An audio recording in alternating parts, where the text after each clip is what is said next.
Aujourd'hui, le CrossFit ne se résume plus qu'à un sport. C'est aussi un véritable business qui génère des millions d'euros de chiffre d'affaires. Équipements, vêtements, chaussures, accessoires. Chaque année, il y a de nouvelles marques qui apparaissent avec une seule ambition, trouver leur place dans vos armoires et sur les floors des compétitions. Mais derrière une paire de maniques ou une corde à sauter, il y a une question bien plus intéressante. Pourquoi on décide, en France, de créer sa propre entreprise ? À une époque, on parle beaucoup de charges, de concurrence, de difficultés et même d'entreprises qui ferment. Qu'est-ce qui pousse un jeune entrepreneur à se lancer malgré tout ? Est-ce qu'il est encore possible de fabriquer ou de concevoir des produits en France ? Comment passe-t-on d'une passion à une marque ? Et surtout, est-ce qu'on entreprend par passion ou par conviction ? C'est ce que nous allons essayer de comprendre aujourd'hui.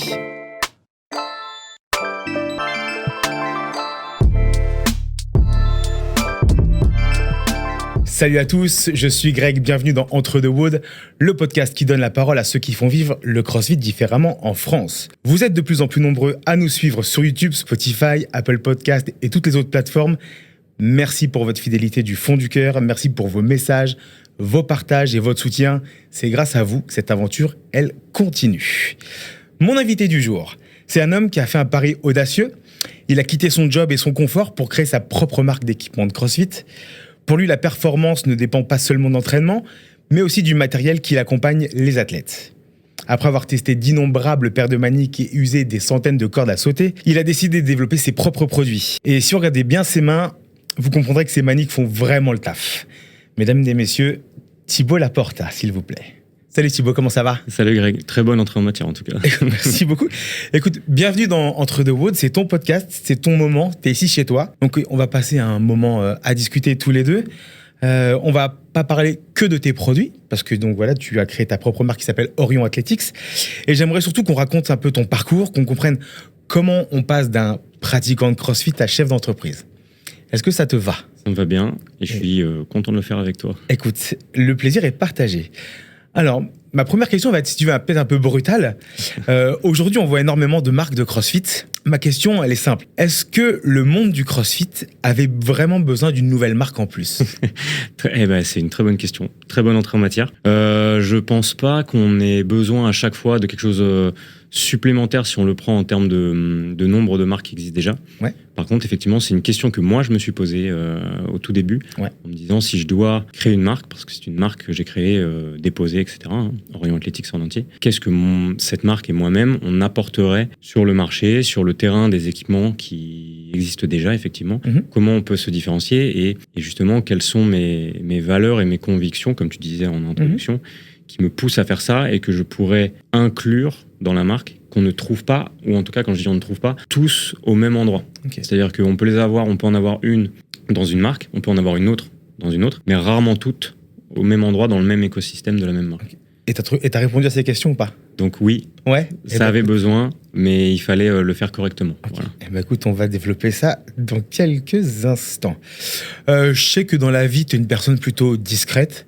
Ouais. Est-ce que en quelques mots, tu nous dis un peu qui tu es ? Faut qu'on apprenne à te connaître. Oui, tout à fait. C'est vrai qu'on se connaît, nous, depuis 2021, parce que je me suis inscrit dans la box dans laquelle tu étais, en janvier 2021. C'est comme ça que j'ai commencé le CrossFit. On va dire, par ma présence, ou en tout cas ma manière d'être, je suis discret, mais effectivement, plutôt par ma présence, un petit peu moins. Et donc, ça peut contraster, en tout cas, avec l'image que je donne, mais discret, mais pas secret, on va dire. Tu vois, c'est un peu le maître mot, c'est-à-dire qu'une vie privée reste privée, et puis le reste peut fonctionner aussi. Et on va dire, mon cercle intime est assez restreint et ramassé, mais c'est voulu parce que ça se passe souvent mieux comme ça. Donc moi, grosso modo, j'ai un parcours dans le sport qui est très simple, c'est juste que j'en ai fait depuis tout petit tout le temps, mais j'étais souvent changeant. J'avais besoin, à chaque fois que je commençais à maîtriser quelque chose, j'avais envie de changer, et donc en général, je restais 1 ou 2 années dans le même sport. Besoin de nouveauté à chaque fois, de redécouvrir quelque chose. C'est ça. Okay. Et donc j'ai tâté vraiment. J'ai commencé par la natation très petit, très jeune, vers 3-4 ans j'ai fait la natation. J'ai fait un petit peu d'arts martiaux, j'ai fait de l'escalade, j'ai fait de l'escrime, du tir à l'arc, du foot. Donc j'ai vraiment fait pas mal de choses.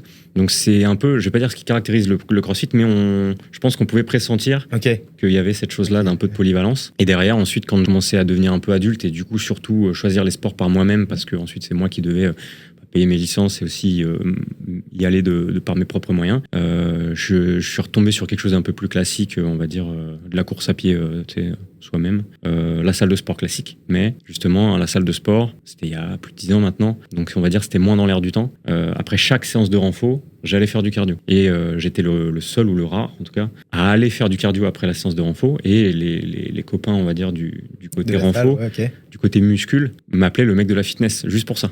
Parce que je faisais muscu et après renfo. Et après cardio, pardon. Et donc, du coup, voilà. Donc, il y avait un peu ce truc-là. Et donc, j'ai découvert, je crois que c'était via Netflix à l'époque, ils avaient mis un documentaire sur les CrossFit Games. Alors, je ne veux pas me tromper, mais peut-être 2017 ou 2018. Ok, ouais. Fitness Owners. Voilà, exactement. Et je crois que c'est plus dispo, mais à l'époque, ça l'était. Malheureusement, Netflix remettait ses documentaires. Ouais, s'il vous plaît. Et donc, j'ai vu ça en premier, là-dessus. Donc, je l'ai pareil vers 2018-2019 et voilà, j'ai un peu commencé à me poser la question et puis ensuite j'ai découvert qu'il y avait UBK donc à côté de chez nous. J'ai commencé à discuter avec Benoît un peu en parallèle et puis le prix moi m'avait un petit peu ça freine beaucoup de gens le prix. Parce que j'avais juste pas l'habitude. Bien sûr. Après c'est justifié aujourd'hui, je pourrais carrément dire que ça l'est. Mais sur le coup quand vraiment tu passes d'un système à un autre, tu te poses des questions. Donc tu t'inscris au CrossFit et qu'est-ce qui t'a immédiatement séduit dans la discipline? Ce côté polyvalence et dépassement de soi, vraiment les deux choses. Le fait de se dire, on n'est pas qu'un coureur, on n'est pas qu'un gymnaste, on n'est pas qu'un haltérophile ou un mec qui soulève des gros poids ou des poids lourds, mais qui a un petit peu de tout. Et le but, c'est vraiment ne pas se limiter. Ce côté, ne pas se limiter, vraiment, je trouve ça extraordinaire de se dire, on n'est pas... on est des humains et dans tout, tu vois, même psychologiquement, on peut avoir des goûts, qui sont très hétéroclites. En musique, en passion, en hobby, et je vois pas pourquoi dans le sport on devrait alors c'est bien, pour être le meilleur en général il faut se spécialiser, mais donc dans le CrossFit on peut être le meilleur du CrossFit en étant à peu près très bon partout. Donc vraiment ce côté-là et côté santé, chose qui c'est peut-être un peu perdu en route, mais parce que du coup maintenant c'est plutôt côté destruction le CrossFit, mais je trouve qu'on y revient justement. Je trouve que là les mœurs depuis un an, une grosse année, on revient à ce côté CrossFit où on doit être en bonne santé et polyvalent sur le long terme. Donc vraiment ce côté-là, et puis dépassement de soi, on en reparlera tout à l'heure, mais Orion et ses valeurs, on va dire, sont beaucoup drivés par ça. À quel moment le pratiquant que tu étais, à quel moment tu as commencé à regarder le CrossFit différemment, non plus comme un sport, mais que tu as commencé à le voir un peu comme un univers, un business? Business très tard, ou en tout cas très récemment, si on prend la chronologie d'aujourd'hui. Moi, pendant longtemps, effectivement, de 2021, donc du coup, après avoir mis le doigt dans l'engrenage, j'ai fait les cours co pendant une bonne année et demie, pour déjà avoir mes propres bases. Et puis après, quand j'ai voulu devenir un tout petit peu meilleur, et surtout devoir y consacrer plus de temps, parce que qui dit devenir meilleur doit forcément passer par le temps, bien sûr. Donc passer de 1 heure avec un petit peu de renfo derrière par jour à 2-3 heures en coupant en deux, justement, avec une séance le midi, une séance le soir. Ça, je l'ai fait jusqu'à fin 2024, je pense, même début 2025, justement, au moment où après j'ai commencé à... T'avais pris ta propre prog, quoi. J'ai pris ma propre prog, exactement, programmation de CrossFit. En 2024, j'ai été 150e France aux Open.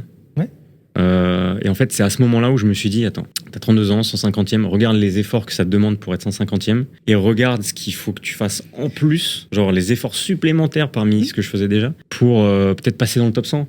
Et là, je me suis dit, wow, est-ce que t'es prêt à ça? Est-ce que sur le long terme, c'est viable?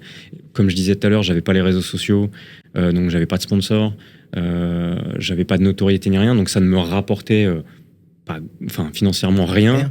Et même en termes de satisfaction, à part ma satisfaction personnelle, pas grand chose, ce qui est déjà très bien, parce que je pense qu'il faut aussi avoir les bonnes bases pour ensuite peut-être construire dessus, mais donc voilà, à partir de là je me suis posé les bonnes questions. Je me suis dit bon, en vrai, m'entraîner pour être en forme, ça je peux continuer, peut-être en ramenant un équilibre un peu plus correct pour pouvoir faire d'autres choses, donc repasser peut-être de 1h30 à 1h30 ou 2 heures par jour.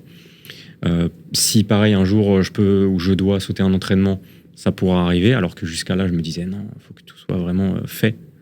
Et pas de temps ou pas de place à l'imprévu, on va dire. Donc ça, j'avoue que ça a été une bonne chose aussi de se dire, on revient à quelque chose de plus tranquille. Mais donc, je me suis posé la question, à partir de là, comment est-ce que je pourrais continuer à apporter ma pierre à l'édifice? Peut-être d'une autre manière, plutôt qu'en tant qu'athlète qui, en plus, n'a pas de notoriété. Donc, c'est-à-dire que je pouvais même pas inspirer d'autres gens.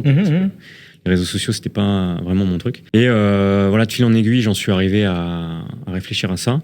Et aussi, c'est parti de quoi? Parce que c'est tout cumulé. C'est les expériences, justement, les différentes expériences que j'ai eues avec les différentes marques d'équipement qui, derrière, m'ont pas toutes, heureusement, genre c'est pas une seule qui m'a vraiment dégoûté, mais une expérience par-ci avec une expérience par-là avec une autre, m'ont fait me dire, c'est dommage parce qu'il y a parfois un manque d'expérience client, parfois c'est plutôt au niveau des prix, ça devient démesuré. Bien sûr. Nous, moi, quand j'ai commencé en 2021, début 2021, une paire de Manix, c'était 40-45 €, grand max, c'était vraiment le top du top. Là, maintenant, t'as rien de 55-60. Ouais, et ça, c'est vraiment le minimum, le plancher. Quand tu veux quelque chose de correct, c'est ça surtout que je veux dire, parce que tu peux toujours trouver moins cher. Mais... Donc, voilà, ces différentes expériences, plus le fait que j'arrivais à un moment de ma vie où il fallait que je rééquilibre, je me suis dit, bon, il y a peut-être des choses à faire. Okay. Et plutôt que d'attendre, justement, toujours que ce soit quelqu'un d'autre qui le fasse, une marque, tu attends des choses des marques, et les marques le savent pas que tu attends ça d'eux ou d'elles. Et donc, je me suis dit, bon, on va peut-être commencer sur mon temps libre, début 2025. Sur mon temps libre à regarder. À créer quelque chose. Ok, et bah justement, tu me fais ma transition. Aujourd'hui, il y a pas mal de marques qui se lancent, notamment dans le textile, parce qu'on voit beaucoup de marques qui apparaissent et qui proposent plein de t-shirts, et notamment avec les fameuses coupes oversize qui sont monnaie courante et qui sont la mode aujourd'hui.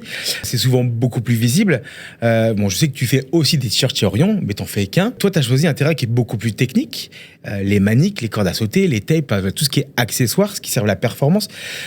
Pourquoi ce choix ? Pourquoi est-ce que tu as voulu fabriquer des produits techniques ? Déjà, justement, je sais très bien que tu reprécises que, en tout cas pour l'instant, et le début du projet de la marque Orion, c'est pas du tout le textile. Le textile, ça a vraiment été pour fédérer une communauté. Ouais, lancer un peu la marque. Voilà, c'est ça, okay. Que les gens se disent, ok, c'est quand même stylé, et puis qu'on ait envie de l'apporter. Voilà, on a envie de représenter tout ce côté-là, justement, avec le logo qui a vraiment été fait comme un emblème, le design que je veux toujours... élégant mais stylé, et tu vois, selon ce qu'on fait, les maniques ou les t-shirts, etc., ça peut être sympa et voyant, mais jamais flashy. Mais voilà, le cœur du métier, ou en tout cas le cœur de la marque, c'était vraiment équipementier. Et justement, je tiens à préciser parce que vraiment, nous, on s'appelle Orion Athletics. Et c'est une marque déposée en entier, Orion Athletics, parce que je voulais pas justement qu'on puisse confondre avec d'autres qui potentiellement peuvent exister, que ce soit dans notre domaine ou dans d'autres. Parce que voilà, Orion, c'est pas non plus un mot ou un nom. Galaxie à la base. Ouais, voilà, c'est une galaxie, exactement, on s'en est inspiré. Mais je veux dire, c'est quelque chose qui est assez monnaie courante en termes de nom. Donc vraiment, le côté équipement, je voulais que ce soit quelque chose qui puisse permettre aux personnes, donc c'est vraiment assez technique, mais je voulais que ça permette aux sportifs et sportives, athlètes de tout genre, qu'ils soient débutants, intermédiaires, confirmés et même compétiteurs, puissent vraiment s'approprier l'équipement et que ce soit un équipement qui leur permette de performer, donc vraiment d'exprimer leur meilleur crossfit, comme on dit en général. Et ça me tenait à cœur parce que justement, je trouvais que bon, les vêtements, c'est pas une grosse spécialité pour moi. Il y en a déjà beaucoup aussi. Et vraiment, moi, ce que j'apprécie dans le crossfit, mais dans le sport en général, et quand moi je le pratiquais, c'est vraiment ce côté de se dépasser. Et j'allais dire, dans le crossfit, on ne peut le faire que si on a un bon équipement. Alors évidemment, on peut s'entraîner sans équipement, mais aller vraiment au bout de ses limites, au bout de ce qu'on est capable de faire, au bout de sa performance, ça passe par forcément un moment donné, ou que ce soit par un minimum d'équipement. Et donc ça c'est vraiment quelque chose qui me tenait à cœur, justement dû à mes différentes expériences. Et cette chose-là fait que je me suis dit, allez, on va se pencher sur le sujet, on va prendre une base, évidemment, on part toujours d'une base qui est existante, et ensuite on va voir en pratiquant avec, en faisant pratiquer aussi d'autres athlètes qu'on connaît, des très bons ou même des plus débutants, qu'est-ce qu'ils cherchent, qu'est-ce qui leur manque et qu'est-ce qui leur va.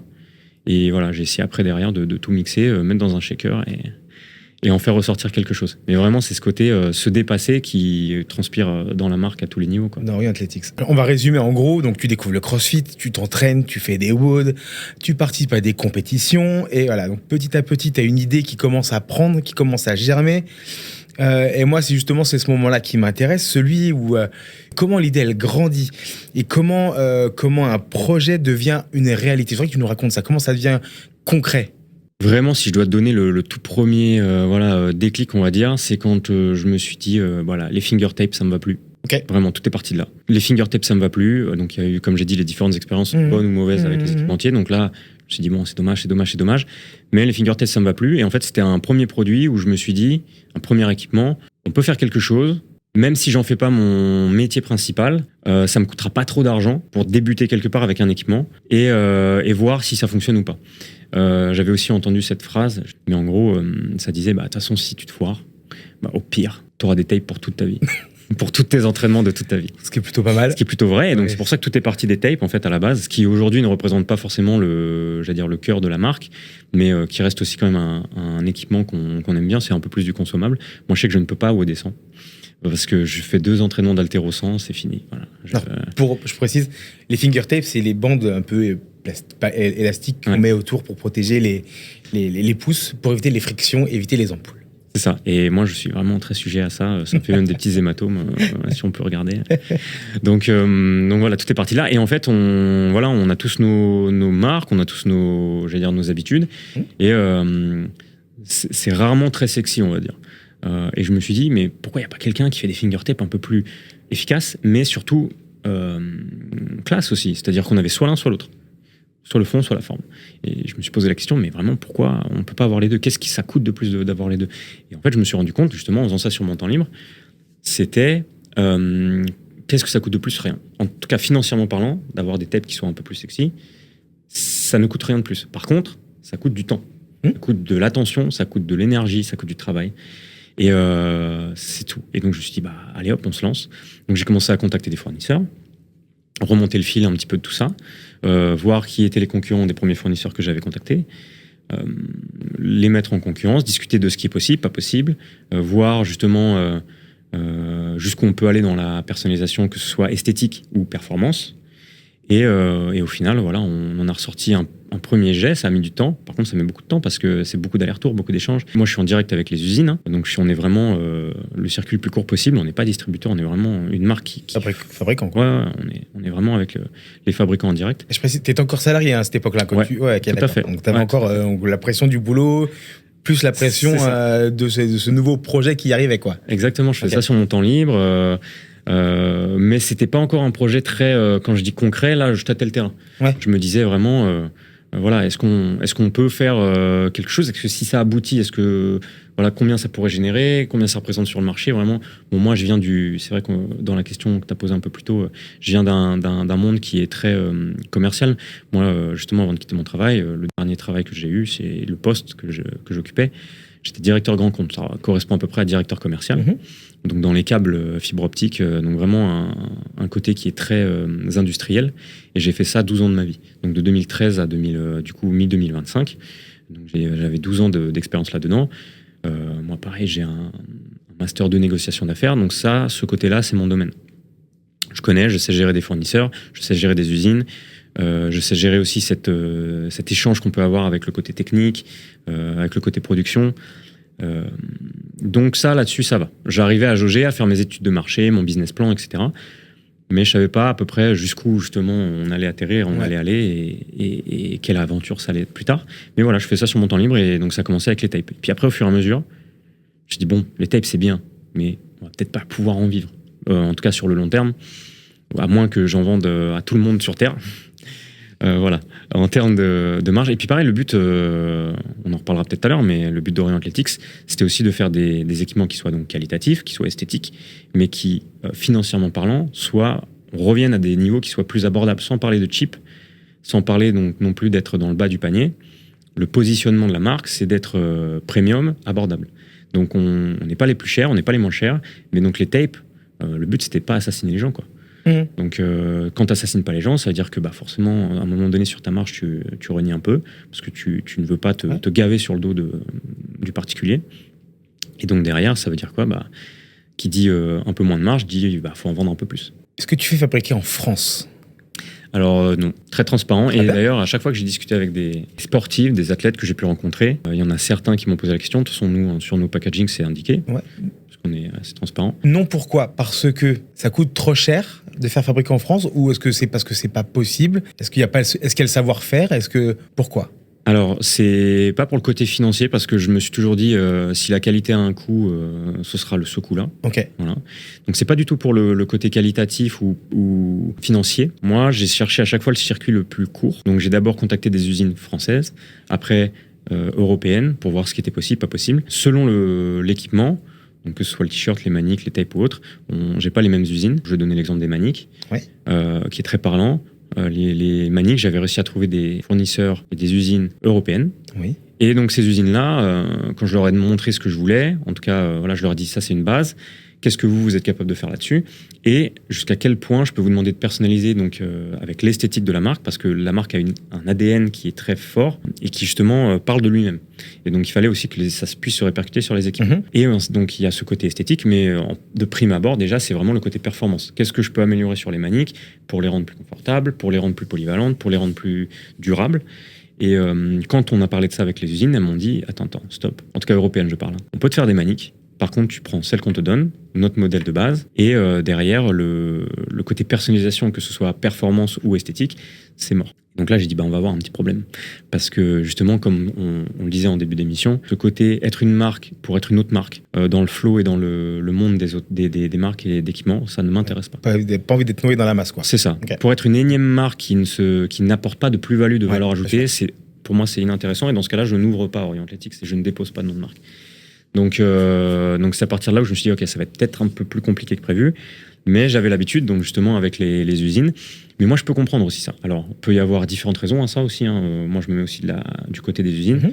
Ça peut être question de rentabilité en termes de production, c'est-à-dire que forcément, plus tu vas produire quelque chose qui est standard sur des grandes quantités, sur des lignes de production qui sont immenses, et forcément, plus elles sont rentables et moins ils s'embêtent. Ça peut être ça.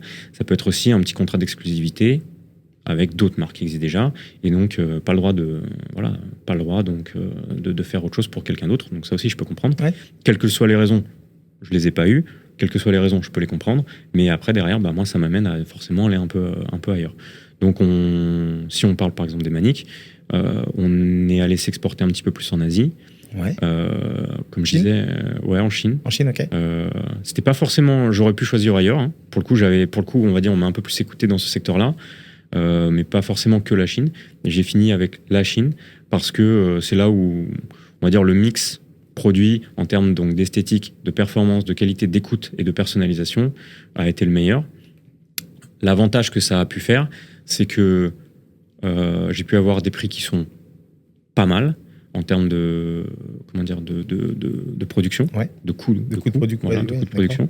Et donc ça, en fait, moi, alors après, toute proportion gardée, parce que vu que je suis pas une grosse marque et que je débute, forcément, je peux pas demander des volumes de production qui sont moindres. Okay, donc vu que c'est moindre, forcément, les prix sont pas les mêmes. Mais donc moi, j'ai toujours eu cet état d'esprit-là, de faire la marque pour les athlètes.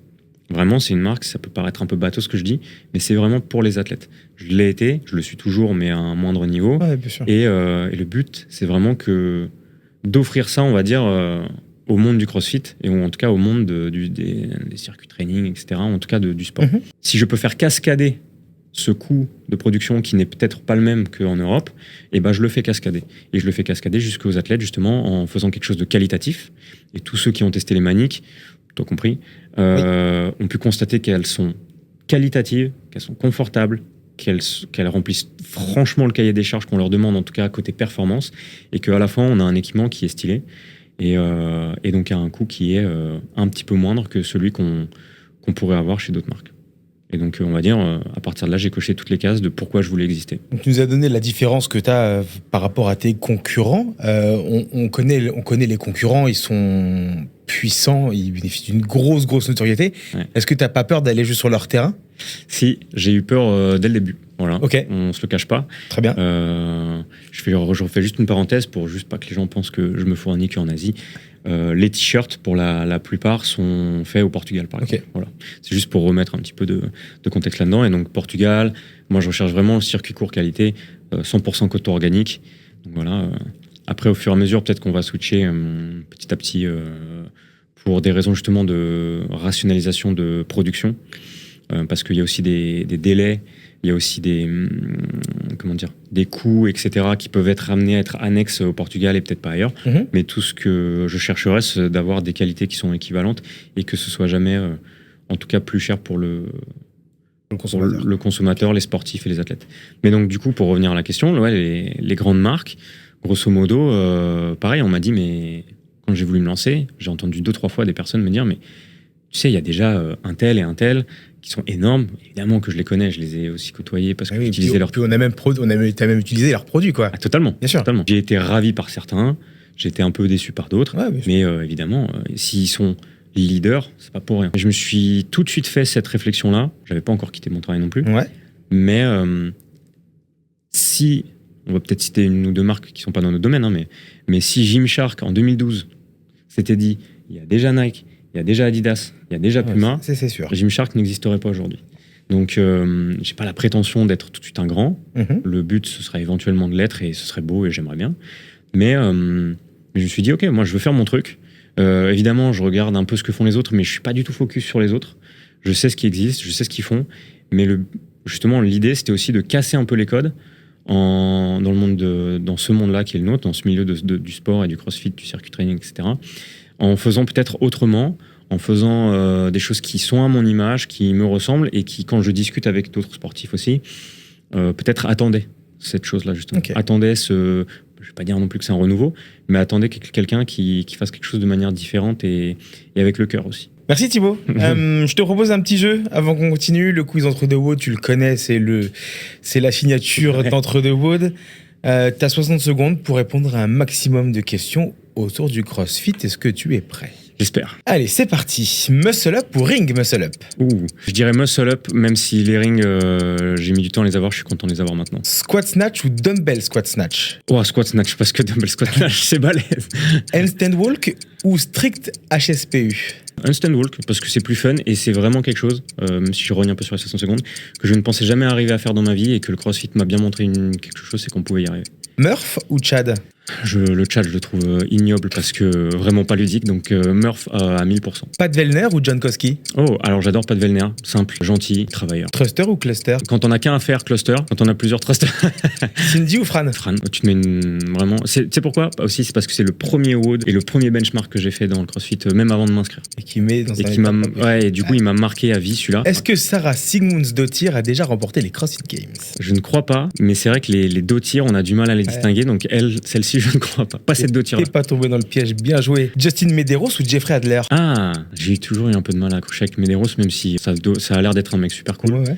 Adler, parce que voilà, il sait aussi parler français, je crois. Skierg ou Run ? Run, parce qu'il n'y en a pas assez. Burpees overbar ou burpees overbox ? J'aime bien les deux. Overbar pour la vitesse. Pistol squat ou front rack lunge ? Pareil, j'aime bien les deux, mais je dirais pistol squat, mais voilà, avec modération quand même, pour les genoux. Fraser ou Froning ? Le GOAT. Pour moi, Fraser. Fraser tout le temps, tous les jours. Est-ce que tu penses que Victor Hofer va gagner les Games un jour ? Je pense que oui, et je lui souhaite vraiment de tout cœur. Tout cœur. Je mets un petit billet dessus quand même. Metcon ou Nano ? Nano. J'étais très Metcon, mais depuis que les Nano 12, les X2, je trouve que Reebok a trouvé la formule. Mayenne Throwdown ou French Throwdown ? Alors, Waouh, t'es salaud.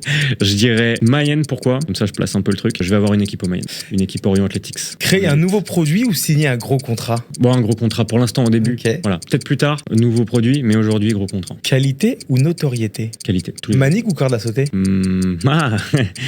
Manique, parce qu'on en a plus souvent besoin. Ok. Merci beaucoup Thibaut. Avec grand plaisir, c'est cool. Thibaut, donc tu as donc créé Orion Athletics. C'est quoi la vraie raison de la création ? Pour faire de l'argent ? Est-ce qu'il y a une raison qui est plus profonde derrière ? Est-ce que c'est pour tenter une aventure, laisser une trace quelque part ? C'est quoi la vraie raison ? La vraie raison, comme je disais, c'est vraiment essayer de laisser ma pierre à l'édifice, mais d'une autre manière qu'on voit un peu moins souvent. Et du coup, apporter cette pierre à l'édifice qui peut être bénéfique à tous les niveaux pour les athlètes. Et vraiment, quand j'ai créé, c'était vraiment pas du tout pour le côté financier. Selon le business plan, vraiment, c'est pas assuré que ça fonctionne. Et surtout, les premières années, on n'est pas rentable. C'est clair et net, mais je pense que ça, c'est pour beaucoup de business. Oui. Mais donc, en gros, quand j'ai commencé donc, à discuter avec les usines et voir que ça pouvait le faire, qu'ensuite, je me suis dit, on va peut-être pas faire que des tapes, on va peut-être attaquer, voir peut-être les maniques, les cordes à sauter, etc. Plus j'allais dans ce sens-là, et plus les planètes s'alignaient pour dire, écoute, là, c'est le moment de tenter l'aventure. Après, c'est propre à chacun, mais à ce moment-là, donc moi j'ai quitté mon travail en août 2025, donc il y a pratiquement un an. Et donc à ce moment-là, les planètes s'alignaient pour me dire, écoute, tu tentes l'aventure. Un CDI, ça se retrouve. Attention, ça c'est vraiment de mon point de vue. Mais un CDI, ça peut se retrouver, même si le CDI que j'avais pas beaucoup, pas tellement, parce que vraiment j'étais très confort. Mais en tout cas, ça se retrouve. Tenter l'expérience et vivre une aventure entrepreneuriale et surtout dans un domaine qui est aligné avec notre hobby, nos passions, etc. Ça, c'est moins tous les jours. Donc tu le tentes. Je me suis dit, tu le tentes. T'essaies d'apporter ta patte et vraiment ton cœur à ce monde-là, à cet écosystème du CrossFit, et on verra si ça fonctionne. Et vraiment, donc à partir de là, depuis août, donc en un an, à partir de là, ça a été 10-12 heures par jour, tous les jours de la semaine. J'ai demandé aussi à mon entourage, je leur en ai beaucoup parlé, je leur ai dit, si je me lance là-dedans, c'est pas qu'il faut que vous aussi vous soyez prêts, mais il y a des jours où je serai moins disponible, il y a des jours où je serai un peu plus stressé. Justement, la famille, elle a compris, elle soutient ? Ma famille me soutient à 100% et c'est tellement essentiel dans les projets de vie. De l'équilibre. Mais de malade, parce que faut que ces gens-là comprennent, les gens qui sont proches de nous, famille ou amis, que parfois, justement, c'est pas contre eux, mais il va y avoir des jours où tu es plus fatigué que d'autres. Il y a des jours où tu vas être beaucoup plus stressé que d'autres, pas à cause d'eux, mais que du coup, forcément, moi qui suis en plus vraiment de nature tout le temps gentille, ouverte, je suis très positif comme garçon. Et donc peut-être qu'il va y avoir des jours où ils vont me voir pas dans ce mood-là, alors que 99% du temps, je suis comme ça. Hein. Ouais. Et donc c'est juste prêt à ce qui, eux, parfois, pas me subissent, mais comprennent qu'il y a des jours où faut que je sois un peu tranquille, ou que justement, il y a des jours où je vais avoir moins le temps, si je réouvre le PC le dimanche, ou si justement, comment dire, je dois partir plus tôt d'un repas de famille. Ça m'est notamment arrivé là récemment parce qu'on a fait le shooting de la marque il y a un peu moins d'un mois. On va en parler, c'était l'anniversaire de ma mère ce jour-là. Okay. Sauf que le photographe que je paye, qui du coup a les clés d'une salle de CrossFit qui est comme on veut pour le shooting, avec le décor qu'il faut, un dimanche après-midi, mais que ce jour-là et pas un autre, que les athlètes qui nous aident à faire le shooting, parce que c'est des modèles, c'est des athlètes de base, mais ils sont dispo à ce moment-là pour être dans le shooting.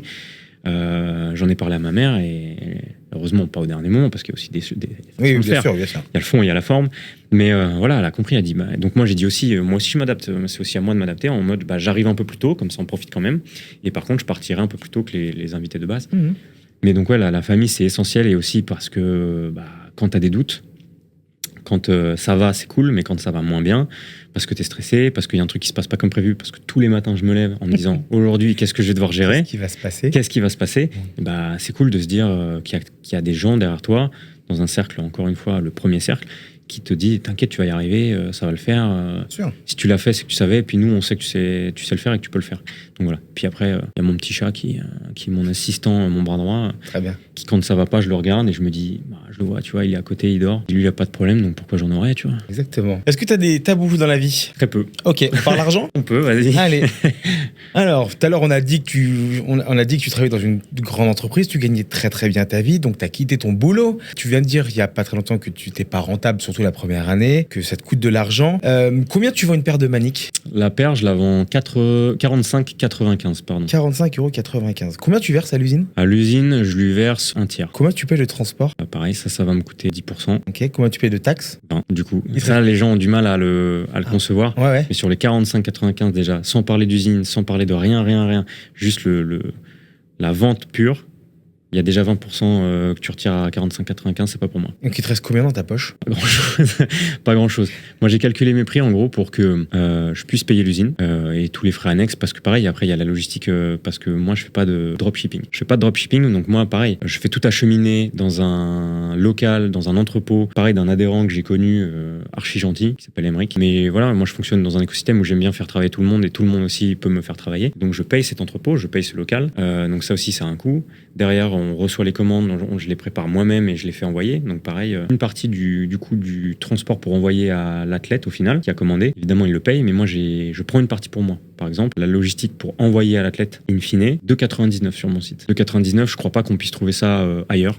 Ok. Parce qu'en fait, j'ai décidé d'en prendre une petite partie aussi pour moi, en moins sur ma marge aussi, parce que je voulais pas que les gens ils se disent j'arrive à la fin de mon panier et il y a 10 € de frais de port. Ouais. Donc j'en prends aussi une partie. Que certaines marques n'hésitent pas à faire. Voilà, totalement. Mais voilà, moi je voulais aussi me mettre à la place des gens, parce que je le suis aussi consommateur et je l'ai vécu, et je veux que à tous les niveaux il y ait le moins de freins possible et que les gens puissent s'y retrouver. Donc c'est vrai que dans ma poche à la fin il me reste pas grand chose, parce que donc le prix de la manique fait que je peux payer l'usine et tous mes frais. Normalement ça peut financer une nouvelle production le jour où j'en aurai besoin, mais ensuite une fois que tout ça s'est passé, et éventuellement avec une nouvelle production, dans ma poche il me reste pas grand chose aujourd'hui. J'ai dit que je garderais ces prix là tant que je peux le faire. Le jour où je devrais augmenter, je saurais le justifier justement grâce à cette transparence, et aussi au fait que je sache ce que je fais et ce que j'en fais. Et donc voilà, le jour où ça augmentera, mais ça sera aussi parce que les autres auront augmenté aussi. Tu vois, voilà. Pour l'instant, donc comme tu disais, on peut pas se payer. Un jour on pourra, quand déjà j'aurai payé tout ce que j'ai avancé. Et mais voilà, le but à 3 ans, c'est qu'on puisse être rentable effectivement, et puis je puisse commencer moi à me payer et voir ce qu'on peut faire à partir de là, quoi. Merci beaucoup pour ta sincérité. Maintenant que tu es entrepreneur en France, est-ce que tu penses que la France est un bon pays pour entreprendre? Très très bonne question. Je suis très chauvin pourtant. Vraiment, moi j'adore la France, je la quitterai pas pour grand chose. Okay. Mais c'est vrai qu'il y a beaucoup de barrières en France pour entreprendre. Alors pas forcément sur tout ce qui est ouverture, administrativement parlant, il faut qu'on soit carré, ça c'est normal et c'est partout pareil. Donc il y a beaucoup de gens qui vont dire c'est un frein à l'entrée parce que quand tu vas créer c'est compliqué. C'est compliqué la première fois. Ça c'est sûr, mais c'est comme pour tout, quand t'as jamais fait quelque chose, il faut juste bien te renseigner, et puis peut-être qu'en France on devient un peu plus flemmard parce qu'on est beaucoup dans le CDI. C'est pas forcément du côté administratif, mais c'est vraiment plutôt c'est vraiment le côté fiscalité, parce que comme on disait, il y a déjà 20%, sauf que tu vois, il y a les 20% sur ce que moi je vais venir faire produire, donc moi je fais faire avec les usines, sauf que quand après ça arrive en France, là j'ai une taxe. Ensuite, donc cette taxe-là, on n'en a pas parlé, mes coûts bruts de production, mais ça, c'est inclus dedans. Donc je vais payer une marge à ce moment-là. Quand je vais vendre, il y a 20% aussi que je vais devoir redonner derrière. Donc c'est-à-dire que déjà, c'est double peine. Alors évidemment, après, il y a ce qu'on appelle la balance TVA, tu vois.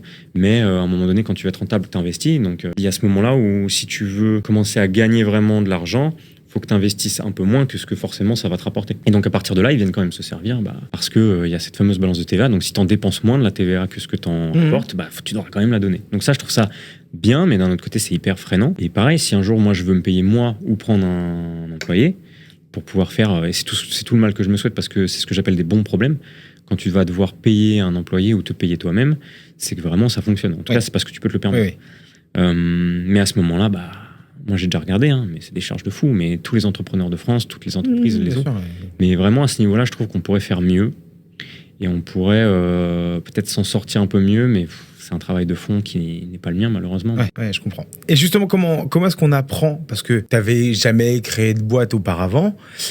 Comment est-ce qu'on apprend justement les formalités administratives, les spécificités comptables, la TVA, est-ce que tu as été aidé? Est-ce que la France, ou est-ce qu'il y a des organismes qui t'aident à ça, justement? Alors, il y a des organismes qui existent. Je les ai pas utilisés et je me suis pas fait aider. Moi, j'avais quand même fait, parce que j'avais une petite phase de transition de 2019 à fin 2020, j'avais une entreprise de consulting que j'avais faite. Donc, j'avais ouvert une boîte de consulting, etc. Donc, à l'époque, je m'étais déjà renseigné. Non, en fait, je me suis beaucoup renseigné moi-même. L'avantage qu'on a aujourd'hui, c'est quand même vraiment sur Internet, pour peu que tu te concentres un minimum et que tu aies vraiment envie, tu peux trouver beaucoup de choses. Après, effectivement, il y a à boire et à manger, il faut savoir faire le tri. C'est vrai que des statuts juridiques, tu vois, on en a beaucoup. Je sais plus extrême, mais il doit y en avoir une 13, un truc comme ça. Ouais. Sur les 13, il y en a la moitié qui servent à rien. Alors évidemment, ils existent pour quelque chose, mais 90% des gens ne prennent pas cette moitié-là. J'ai posé 2-3 questions quand même à certaines personnes éventuellement, et à chaque fois, c'est vrai que j'avais parfois des réponses qui étaient communes, mais sur certains sujets, des réponses qui étaient différentes. Notamment, tu vois, moi j'ai ouvert en SAS unipersonnel, donc en SASU, et la question se posait, est-ce que j'ouvre en SARL ou en SASU, tu vois. Et là, il y avait vraiment une différence. En tout cas sur mon business plan et sur le long terme, mais c'est vraiment se renseigner, prendre le temps de se poser, faire un tableau, peser les pour et les contre.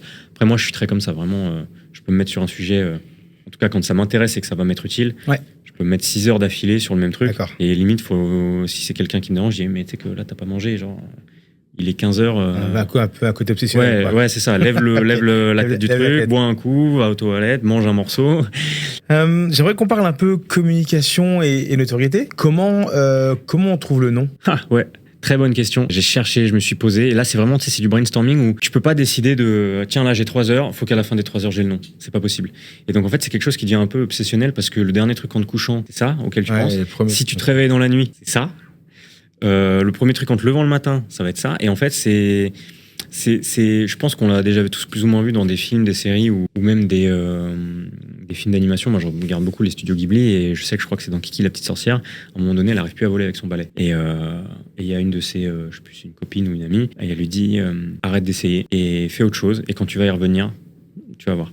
Et donc, en fait, c'est vrai que tu mets ça dans un petit coin de ta tête, tu cherches fort pendant un moment et après quand tu reviens, tu laisses ça après mijoter, tu vas faire autre chose et quand tu reviens déjà ça a épuré un peu le brouillard et puis tu vois un peu plus clair et puis tu as un top 3 et puis après dans le top 3 tu te fais un peu tes idées à toi. De toute façon c'est simple, moi je voulais quelque chose qui soit court, qui soit facile à dire, facile à reconnaître, interculturel, parce que pareil un jour on va s'exporter, si ça je le souhaite, et faut que Orion ça existe dans les autres cultures et que ça n'ait pas une signification bizarre ou autre, tu vois, ça peut arriver. Je sais que dans les voitures, parfois quand ils s'exportent d'un pays à l'autre, le nom d'une gamme de voitures va changer de nom parce que ça peut vouloir dire quelque chose de bizarre dans une autre langue. Donc Orion, c'était très universel, c'est les constellations.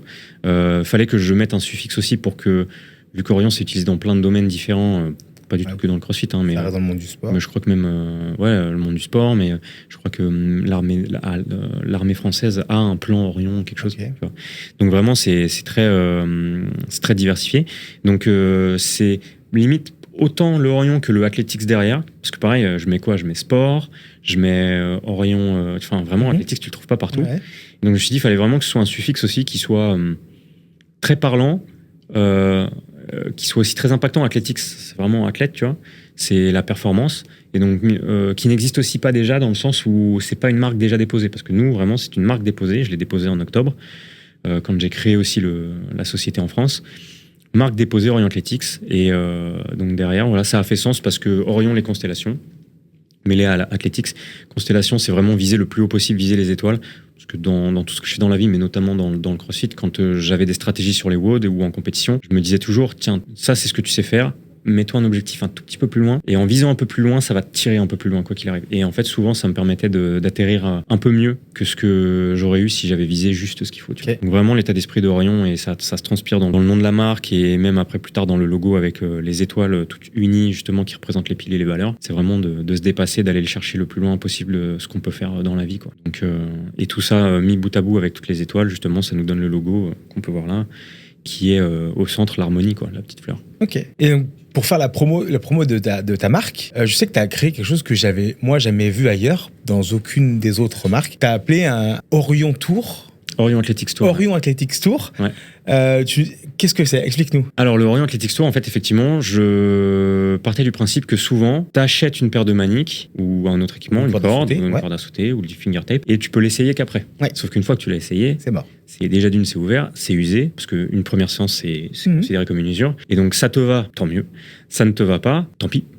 Et tu la gardes ou tu la revends, mais t'as littéralement lâché 60 balles dans le vide. Et je me suis dit, il faut que je trouve un moyen qui permette de me distinguer et qui permette d'avoir une expérience client, parce que ça aussi j'en parlais, l'expérience client se dégrade pour moi aussi en termes, mais ça c'est partout, hein, chez tous les équipementiers de sport, pas que dans le CrossFit. Ouais, bien sûr. On donne le moins possible, on en fait le moins possible, etc. Et surtout, tout est payant. C'est-à-dire que même, pareil, tu veux aller voir ton pote, je sais pas si on peut dire, mais à l'Aerox, tu vas devoir payer une blinde ta place pour une demi-journée pour voir pile pendant le créneau de ton pote ton ticket spectateur. Et ça, partout, tout le temps, sans cesse, dans n'importe quel domaine, ça commençait à me gaver. Donc je me dis, bon, j'ai créé une marque pour les athlètes. Maintenant, il faut que je fasse connaître cette marque-là. Comment je peux faire? Donc premièrement, faire essayer avant d'acheter. Et surtout, faire essayer, et après, vous faites ce que vous voulez. C'est-à-dire, il n'y a pas d'obligation d'achat. Deuxièmement, rencontrer les gens, parce que moi, j'ai passé quand même... Allez, si on parle jusqu'au Orion Athletics Tour, au moins 1 an, voire presque 1 an et demi. Moi, dans mon coin, ou au pire à faire essayer à 2-3 personnes avant les prototypes, mais une fois que les produits étaient sortis, les équipements, il fallait que je voie des gens, quoi. À un moment donné, j'avais besoin de ce contact-là, et de voir aussi en face les gens, leur parler, leur pitcher ma marque, leur pitcher les équipements, parce que qui de mieux que la personne qui les a créés, et surtout qui les a créés avec vraiment cette envie de donner, avec le cœur, comme je disais tout à l'heure. Et cette passion, et ensuite être sur le terrain, parce que le sport ça se vit, c'est pas une expérience digitale, ça peut l'être un petit peu, mais principalement c'est dans la vraie vie, dans la réalité. Et à une ère où tout est digital, c'est super important d'être sur les réseaux, mais par contre je trouvais ça inévitable de revenir à quelque chose de physique et d'avoir une vraie expérience physique, athlète, client, sportif. Donc je me suis dit voilà, comment réunir tout ça. Donc je voulais faire un truc un peu une sorte de tour, comme une tournée, avec les dates, les lieux comme un tour. Et donc je me suis dit allez hop, on lance le Orion Athletics Tour, et en vrai c'est allé assez vite parce que je me dis là faut qu'on se lance. Il y a des gens qui m'ont dit mais t'as créé il y a pas longtemps et tout. Je dis oui mais là fallait que ça se fasse, fallait faire parler de la marque.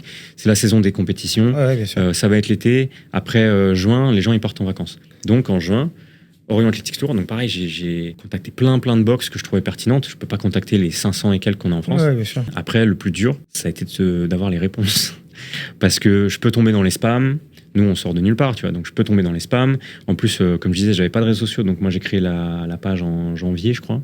Janvier 2026, donc il y a 6-7 mois. Et donc, après, petit à petit, grâce à tout ça, on est monté quand même à plus de... Là, on est à 1008. Pareil, les box, elles te répondent pas si t'as 200 abonnés, 200 followers, les box ou les sportifs. J'ai réussi en insistant aussi, parce qu'il faut pas lâcher, mais ça, c'est le côté aussi où j'étais directeur grand compte. Ça m'a appris aussi beaucoup cet aspect-là de vraiment rester ancré, ne pas mettre son ego au centre et vraiment tu le mets de côté. Les gens, ils te répondent pas, c'est pas c'est pas toi le problème. C'est juste ils te répondent pas parce qu'ils ont autre chose à faire. Puis comme je disais, des fois on tombe dans les spams, des fois aussi ils interprètent mal le message. Ils se disent ah tiens encore une marque qui veut nous vendre des trucs. Non, moi je veux passer chez vous gratuitement dans votre box un jour qui vous arrange, sans déranger votre WOD du jour. Moi je me calque sur votre prog.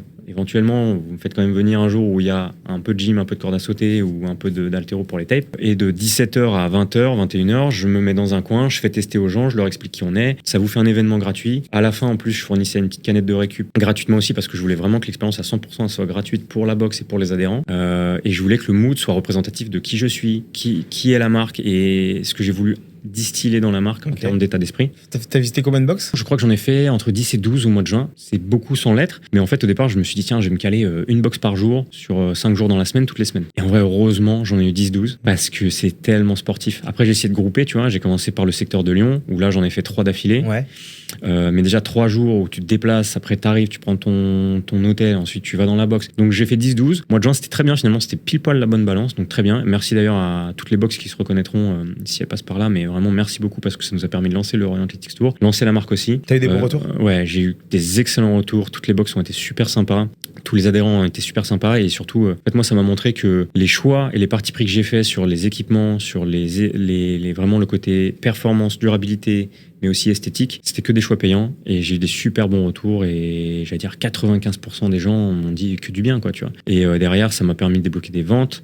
Donc ça, c'est aussi un peu le nerf de la guerre. Bien sûr. Mais il n'y avait aucune obligation d'achat derrière. Donc c'est-à-dire que toutes les ventes, je sais que les gens les ont fait en pleine conscience. En pleine conscience, ouais. Et vraiment ouvertement, gentiment, parce qu'ils étaient convaincus de la marque et des équipements qu'ils ont pu essayer. Okay. Notamment, on a fait un Murph un samedi matin de 9h à 13h, quand tu peux tester des maniques sans être obligé de les acheter derrière. Surtout sur un Murph. Sur un Murph, sur 100 répétitions, lesté ou pas. Tu sais à la fin si les maniques elles sont bonnes. Ouais. Et tu sais si elles te conviennent. Complètement. Donc vraiment top et je suis super content. Donc là, on fait une petite pause pour juillet-août.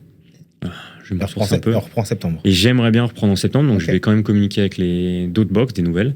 Et si en septembre, voilà, il y en a qui... Si jamais il y a des box qui passent là et qui voient ça, contactez Orient Athletics et on organise un Orient Athletics Tour. Voilà, deuxième partie 2. Voilà. Donc j'en ai déjà 2-3 en tête, donc ça peut être cool. Et après, toutes celles qui viendront se greffer, ce sera avec grand plaisir et en vrai, trop bien. Mais voilà, c'est vraiment faire les choses autrement, mais les faire bien quand même. Thibaut, je te propose un autre jeu. Je vais te proposer des situations que tous les entrepreneurs rêvent de vivre ou pas.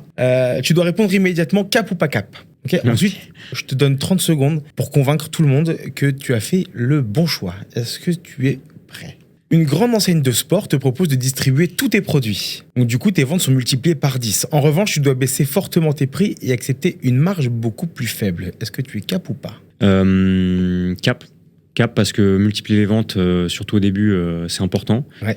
Se faire représenter et justement avoir de la notoriété, c'est important aussi. Et derrière, qui dit multiplier, donc comme on disait justement, la quantité que je peux vendre, ça veut dire aussi multiplier les quantités que je peux produire et donc peut-être améliorer aussi moi mon coût. Donc finalement, je pense qu'on s'y retrouverait. Okay. Voilà. Le Made in France, tu peux fabriquer en France. Tes produits seront, allez, on va dire meilleurs et plus responsables. Mais coûtent 40% plus cher. Cap ou pas cap ? Moi, je dirais cap, mais parce que on ferait travailler cet écosystème français. Et après, je pense que c'est un cercle vertueux, tu vois. Plus on va réussir à rationaliser, et je pense qu'on peut aussi tous s'en sortir. Puis en plus 40%, je serai au prix des concurrents. On te propose de signer un athlète des Games. Le contrat te coûte 50 000 €. Mais tu n'as aucune garantie que ça fasse vendre. Cap ou pas cap ? Je dis cap parce que, encore une fois, on est dans cet écosystème-là. On fait ça aussi pour les athlètes. En vrai... Cap. Ouais, cap de fou. Après, ça dépend lequel quand même. Question bonus, du tac au tac. Qui tu signes ? Victor Hofer. Ok.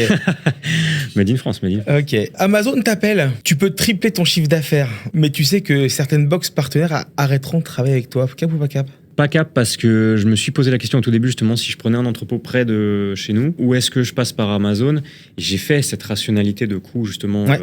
Qu'est-ce que ça me coûterait parce qu'Amazon se sert énormément, vraiment à beaucoup de niveaux pour ceux qui n'ont jamais eu l'idée de chercher. C'est un truc de fou à quel point ils prennent de tous les côtés. C'est-à-dire un côté client particulier qui vont avoir un Amazon Prime. Bref, à tous les niveaux, je n'ai pas détaillé. Je trouvais ça moins rentable et donc j'aurais pu me lancer aussi via Amazon. J'ai dit non, c'est mort. Je préfère le faire moi-même avec des coûts que je maîtrise et voilà. Tu augmentes tous tes prix de 20%, tu risques de perdre des clients, mais tu gagnes enfin correctement ta vie. Cap ou pas cap ? Si c'est 20% cap, parce que encore une fois, comme je disais, je serais pas encore au prix des concurrents. Ouais.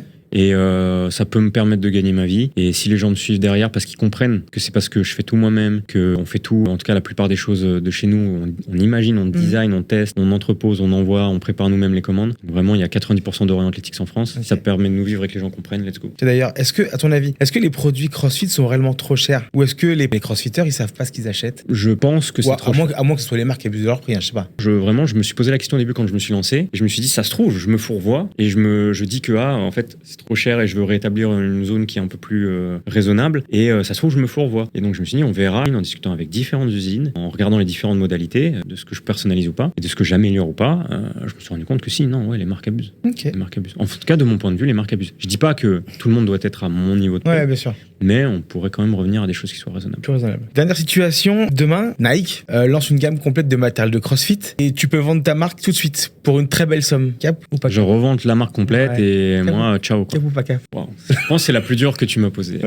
Cap avec des conditions. C'est-à-dire cap, je rentre dans leur boîte, on va dire, dans leur département équipement et ils me mettent à un poste où je peux avoir des décisions, où je peux influencer aussi et je peux continuer, tu vois, à développer mes produits chez eux, quoi. Voilà, ouais. Mais en prenant toujours la petite somme. La grosse somme. La grosse somme. Ouais. Ok. Merci Thibaut. Avant qu'on clôture l'épisode, on va revenir rapidement. Je pense que depuis que tu es entrepreneur, tu as dû vivre tu vis de doutes, de difficultés. Oui. Quelles sont les principales difficultés auxquelles tu as été confronté? J'ai eu, pas pour dire tous les jours, mais j'en ai eu vraiment beaucoup. Notamment quand je m'étais fait mon business plan avec combien j'allais devoir sortir, par exemple. Je savais que ça allait me prendre beaucoup de temps dès le départ. Autant, peut-être pas. Si c'était à refaire, on peut pas s'imaginer tout le temps que ça prend, donc je le referai quand même. Déjà en termes financiers, ça m'a au moins coûté 4 fois plus que ce que j'avais calculé ou imaginé.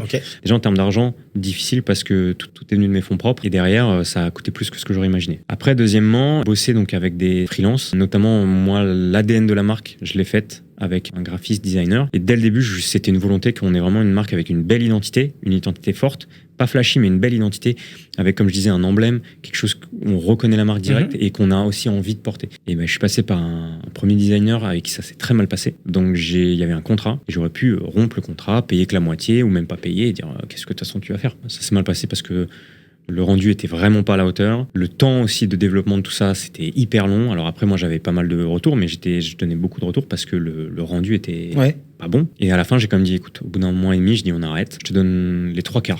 J'ai donné les 3/4 de la somme du contrat pour des rendus que j'ai mis à la poubelle. Ou en tout cas, que j'ai archivé, que j'ai pas utilisé, mais vraiment 0%. Et en fait, je me suis dit, ça fait partie du parcours parce que sans cet écueil-là, je n'aurais pas trouvé le deuxième designer avec qui finalement j'ai fait toute l'identité visuelle. Et là, pour le coup, ça a matché de fou. Ça a matché de fou parce que le gars m'a fait quelque chose d'incroyable en un mois, en prenant en compte mes retours, mais du coup en étant totalement open. Et il y avait vraiment cette fluidité-là, et on discute encore aujourd'hui et tout, parce qu'il prend des nouvelles de la marque et tout, il est trop content de voir que ça existe et que son travail à lui, genre, il y a des gens qui le portent aussi, quoi. Donc, ok, c'est ma marque, mais c'est aussi le fruit de travail collectif. Lui, bien sûr. Donc, ça, trop bien. Et je me dis, voilà, finalement, le coût d'un graphiste aurait été le coût de 2 graphistes, mais c'est le coût total pour avoir cette valeur-là sur ma marque. Et ça m'apprend pour la suite. Ces difficultés-là m'apprennent aussi à fonctionner pour des choses sur lesquelles j'avais peut-être moins fonctionné dans ma carrière avant, quand j'étais en CDI. C'est-à-dire que je montre ce que je veux, je fais un petit mood board, je montre ce que je veux, que ce soit en termes de com, en termes d'identité visuelle ou même en termes de résultats de produits. Je montre ce que je veux et, enfin, c'est ce que je faisais avant. Et après, je demandais à 2-3 freelance ou professionnels, est-ce que vous êtes capable de faire la même chose? Souvent, les gens, ils vont te dire oui parce qu'ils veulent prendre ton argent. Enfin, ils veulent se payer, ils veulent vivre aussi, tu vois. Oui, bien sûr. Sauf que derrière, le résultat est trop aléatoire. Et donc, pour le deuxième designer, comment j'ai fait? En furetant un peu sur Pinterest, en cherchant encore et encore, je tombe sur ce logo qu'on a aujourd'hui, qui faisait partie du portfolio du freelance. Et donc, je remonte la piste du freelance, je trouve qu'il l'a fait, je retombe donc sur ce fameux portfolio où il y a plein d'autres choses, et je prie pour qu'il ne soit pas déjà vendu, ce logo. Parce que vraiment, en fait, quand ça te fait le déclic, tu veux plus autre chose. Tu veux plus autre chose et tu sais que c'est ça. Tout s'aligne. Tout s'aligne. C'est là que tu dis ok, ça part, quoi. En plus, s'aligner avec le nom que j'avais déjà, parce que le nom, du coup, je l'avais déjà. Orient Athletics, je l'avais déjà, le nom. Donc, il fallait vraiment. Je me dis, mais c'est ça. Et je regarde d'autres choses dans ce portfolio et je me dis, non, c'est celui-là. Je le contacte, il me dit, oui, c'est dispo et tout. Je dis, écoute, déjà, mets-le de côté, je l'achète. Je te l'achète. On négocie un peu le prix et tout, ce qui est normal. Et après, vu que je voyais son univers, je me dis, en fait, son univers, il me parle, ça colle de fou. Donc, je lui propose même plus au final. Je lui dis, écoute, je prends ton logo, mais ça te dit pas d'avoir un peu plus. Et par contre, on fait ensemble tout l'univers et l'ADN de la marque. Et en fait, du coup, ça me permet dans l'autre sens, plutôt que de montrer un mood board et de dire est-ce que vous êtes capable de faire, je vais directement chercher un freelance et je lui dis, ton univers me parle, est-ce que tu penses que tu es capable de le calquer sur du CrossFit, du Orient Athletics? Je vois un travail qui me plaît, et je vais contacter la personne qui l'a fait. Et je dis, écoute, viens, on travaille ensemble. J'ai fait pareil pour le photographe que tu connais, Fabien Tomassini. Et Fabien m'avait fait pour la compète, avait fait des super belles photos. Et pareil, quand elles sont sorties, je savais pas que c'était lui. Je connaissais pas. Il est très talentueux. Et je disais, un mec, le jour où je vais créer la marque, en tout cas, je suis en train, je suis dessus. Le jour où ça va aboutir, si ça va assez loin pour qu'on ait à faire un shooting, je dis, mec, c'est avec toi que je veux travailler. Parce que son travail me parlait. Et il m'a dit, ouais, avec plaisir, on garde en contact. Et au final, ça s'est fait. C'est le shooting dont je parlais, c'était avec lui aussi. Si je dois donner un dernier exemple, là, justement, on va sortir peut-être une gamme de 2-3 textiles, mais vraiment qui cassent les codes. On va faire une super belle veste. On va faire un maillot de foot, un peu jersey, tu vois. Genre, tu représentes la team. Je vois. Et j'ai trouvé pareil, je suis tombé sur un designer sur Instagram qui avait fait un t-shirt alternatif de l'équipe de France. Ça m'a botté de fou. Je l'ai contacté direct. Je dis, mec, viens, on travaille ensemble et on casse les codes du CrossFit. Donc là, c'est en train de se faire aussi. Donc voilà. Et après, c'est aussi avec les athlètes. Tu vas faire du sponsoring. Il y a des athlètes avec qui ça match, des athlètes avec qui ça match moins. Mais la plupart, en tout cas, de ceux qui aiment la marque, avec qui on veut bosser, on y arrive aussi. Mais c'est vrai que c'est pas de repos tous les jours. Il y a des gens qui ont des vies différentes des miennes, des gens qui ont des besoins différents des miens. Le but, c'est vraiment qu'on s'aligne tous. Et pareil, là, comme tu disais sur la notoriété tout à l'heure, les réseaux, c'est compliqué aujourd'hui. Il y a des gens qui se sont lancés il y a 1000 ans avant moi. Ça aussi, ça a été très dur et une grosse question que je me suis posée, mais comment je vais m'y prendre, comment je vais faire et tout. Et aujourd'hui, donc, on est à un peu plus de 1008. C'est très raisonnable, mais ça reste quand même pas mal. En tout cas, ça nous permet d'être crédibles. Et ça s'est fait vraiment organiquement, donc c'est là où je suis très content. Et là, comme je disais, on en parlait tout à l'heure en off, mais en travaillant avec les bonnes personnes et notamment les bons athlètes, là, je sais il y a 24 heures, on a posté un réel en partenariat avec un athlète qui, pour moi, je pense, il est dans le top 100 France, va continuer à progresser encore et il a beaucoup de potentiel. C'est Louis Leray. Ouais. Big up à Louis Leray. Ça a beaucoup matché et Louis croit beaucoup en la marque. On discute pour faire des belles choses ensemble. Okay. Donc ce fameux réel avec Louis, pour moi, après c'est peut-être par rapport à d'autres, c'est rien, tu vois. Mais pour nous et pour la marque, là, on est déjà à 55-60 en 24 heures, 55-60 000 vues, plus de 1000 likes. Tout ça, c'est le travail de tout le monde, en fait. Le travail de Louis, parce que c'est un super sportif et il a cru en la marque. Mon travail, parce que ça fait 1 an et demi que je lâche pas le steak et que depuis le début de l'année, j'essaie de faire ce qu'il faut. Et surtout, je l'ai déjà dit, mais pour moi, c'est hyper important, avec le cœur. Vraiment, quand tu fais les choses avec le cœur, je pense que les gens le ressentent et les gens te suivent derrière. Tu le fais pour les bonnes raisons. Il me reste 2 questions à te poser. Allez. En une phrase. Si tu pouvais revenir parler au toi qui lançait la marque le premier jour, tu lui donnes quoi comme conseil? En une phrase. Lâche pas, ça va le faire. Fais-toi confiance. Et par contre, réfléchis un peu plus avant de sélectionner les gens avec qui tu travailles. Dernière question. Entreprendre dans le CrossFit, c'est quoi? C'est une niche qui demande beaucoup d'efforts. Beaucoup de travail. Et beaucoup de travail. Comme j'ai presque envie de dire, pas du tout pour les mêmes choses. Je veux pas me comparer à eux, mais vraiment autant de travail qu'un sportif ou qu'un athlète dans le CrossFit qui veut percer, pas du tout pour les mêmes raisons, parce que justement là c'est beaucoup plus, c'est beaucoup plus du relationnel, savoir à qui tu dois faire confiance, pas confiance, mais pas les mêmes gens. Je pense que quand tu es athlète, savoir à quel box tu peux faire confiance, à quel prog, à quel coach, à quel compète. C'est beaucoup de travail et c'est beaucoup d'abnégation comme un athlète. C'est vraiment aussi avoir le moins de préjugés possible. Désolé, je le fais en 2 phrases, mais avoir le moins de préjugés possible, c'est-à-dire... On recommence. Alors, on cut. Non, mais vraiment, tu pars de zéro et pas se dire, lui, il est intouchable parce qu'il est connu et pas moi. Lui, il est là depuis longtemps, mais pas moi. Tu vois, j'ai contacté le honneur de CrossFit Versailles. On a commencé à rentrer en contact. Tu vois, j'ai contacté Elie Margerin, que tu as eu dans ton premier épisode, parce que je me suis dit, pareil, le Shaker Show, juste discuter et voir. Et le gars était hyper réactif, alors qu'il a plein de... Big up Elie. Big up Elie. Mais voilà, on a peut-être pas pu tout faire, mais au moins, il m'a répondu. Et tu vois, il y a juste eu un échange. Et rien que le fait qu'il y ait un échange, déjà super génial. Donc, pas se mettre de barrières, pas se mettre de préjugés et pas lâcher. Vraiment, si quelqu'un te répond pas, c'est pas grave. Sur l'instant T, peut-être que ça l'intéresse pas, mais ça n'empêche pas que demain, peut-être que lui, il sera intéressé et il voudra aussi, quoi. Pour un crossfitter, on dit souvent que la vie, elle se joue donc entre 2 WOD. Moi, je crois surtout qu'elle se joue entre 2 décisions, celle de rester dans sa zone de confort ou celle d'oser. Aujourd'hui, tu nous as montré ce que ça coûte d'oser. Ouais. Mais aussi ce que ça peut rapporter. Merci Thibaut d'avoir participé à cet entre-deux WOD, à ton entre-deux WOD. Est-ce que ça t'a plu? Ouais, merci beaucoup. Et effectivement, t'as eu les bons mots là pour la fin. C'est exactement ça. Et merci à toi, à tous ceux qui ont fait confiance à la marque, à tous les honneurs, à tous les adhérents, à tous les clients qui ont commencé à faire confiance à une marque qui est jeune, mais parce qu'ils ont pu constater qu'on faisait ça bien, on faisait ça pour eux, et on faisait ça avec le cœur et beaucoup de qualité. Merci beaucoup pour ta sincérité, ton échange franc, honnête et sincère. Je souhaite beaucoup de succès à Orion Athletics. Donc, prochaine date à suivre prochainement sur les réseaux pour le Orion Athletics Tour. J'ai l'impression d'avoir une rockstar devant moi, c'est dingue. Et aussi, rendez-vous pour les compètes aussi. Allez.